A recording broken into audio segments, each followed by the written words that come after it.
लोग दो तरह के होते हैं। कुछ लोग होते हैं जो बोलना चाहते हैं, कुछ लोग सुनना चाहते हैं।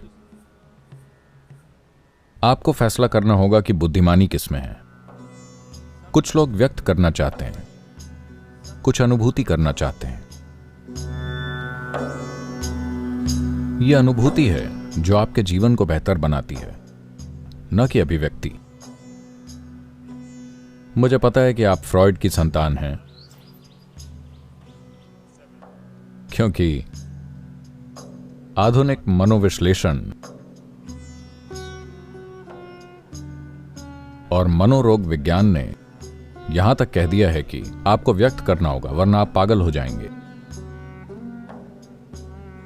आप अपना पागलपन व्यक्त करेंगे, यह दुनिया की सबसे बड़ी समस्या है।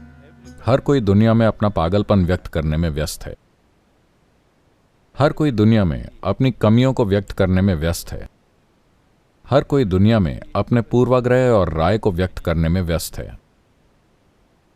इस अभिव्यक्ति का फायदा क्या है, मैं पूछता हूं। चिड़ियां चहचहा रही हैं, यह आदमियों के ट्वीट करने से कहीं ज्यादा मधुर है। तो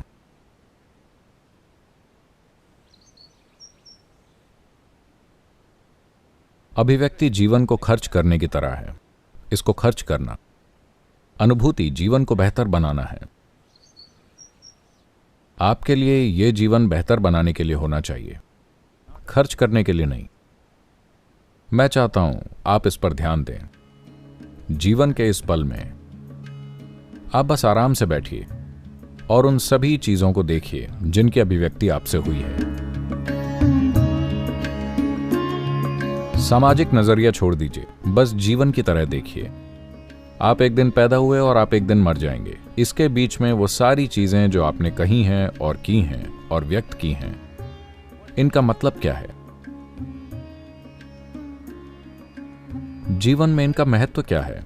आपके जीवन में या किसी और के जीवन में? ठीक है, इस पल में मैं कुछ कह सकता हूं और किसी को प्रभावित कर सकता हूं। शायद मैं किसी बच्चे को कुछ सिखा सकता हूं और क्या कहते हैं, उसे कुछ सिखाने में, सही से रहने में सहायता कर सकता हूं या ऐसा कुछ।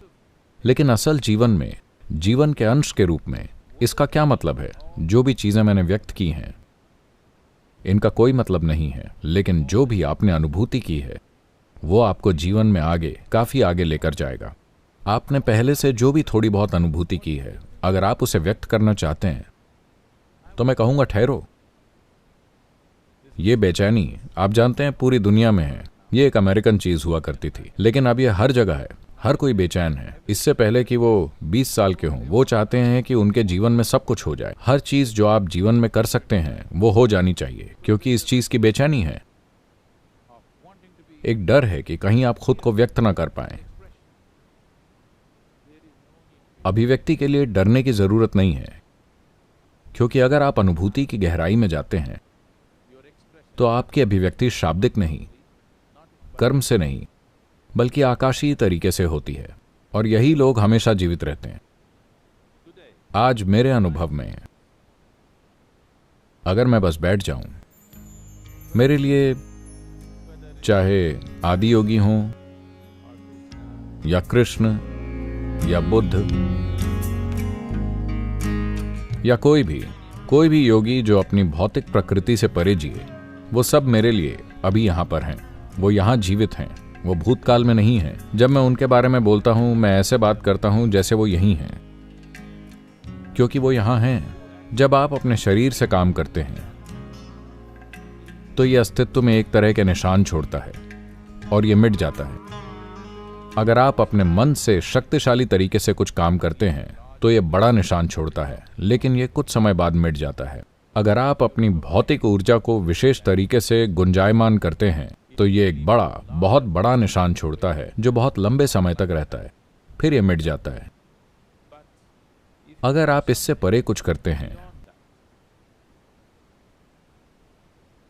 आप अपनी मूलभूत चेतना से कुछ करते हैं, तो जो निशान आप छोड़ते हैं वो हमेशा के लिए होते हैं। जब धरती नहीं रहेगी, आपको पता है, आप जानते हैं, सौर मंडल का अपना एक जीवन काल है। जब ये अपने में ही समा जाए या फट जाए, जिस तरह से भी ये खत्म हो, धरती के जाने के बाद भी जो कुछ खास लोगों ने छोड़ा है वो रहेगा।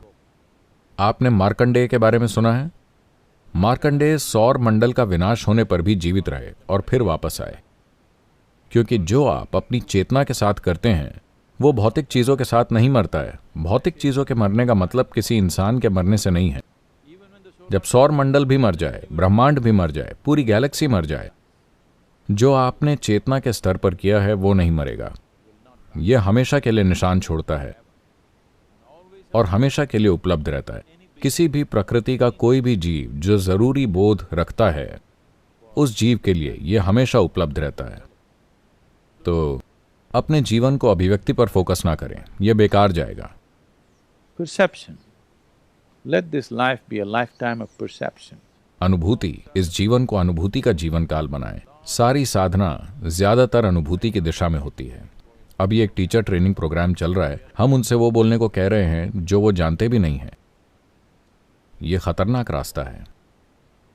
मैं लगातार उन्हें सावधान कर रहा हूं। एक टीचर को हमेशा अलर्ट होना चाहिए, नहीं तो अज्ञानता आत्मज्ञान का रूप ले लेगी, जो कि बहुत बहुत खतरनाक है, जो हर जगह हो रहा है। किताबें और इंटरनेट लोगों के साथ यही कर रहे हैं, कुछ भी ना जानते हुए आप सब कुछ जानते हैं, है ना? तो सबसे महत्वपूर्ण चीजों में एक, अगर आप अपने जीवन में आकाशिक तत्व कुछ मजबूती और उपस्थिति के साथ लाना चाहते हैं, तो एक चीज है, लोग सालों के लिए मौन में क्यों जाते हैं? कोई अभिव्यक्ति नहीं, केवल अनुभूति। क्योंकि आप कह क्या सकते हैं? आइए सुने, ये सुने कि सृष्टि और सृष्टिकर्ता क्या कह रहे हैं। हमें सुनना है, हमें अनुभूति करनी है, व्यक्त नहीं करना है। तो साधना ज्यादातर 95% अनुभूति की तरफ है।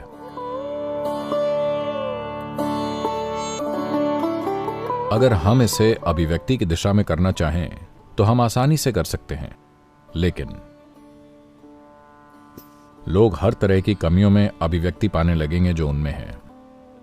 आप में जो कमियां हैं, बेहतर है कि वो अभिव्यक्त ना हो, क्योंकि इससे आसपास की हर चीज दूषित होती है।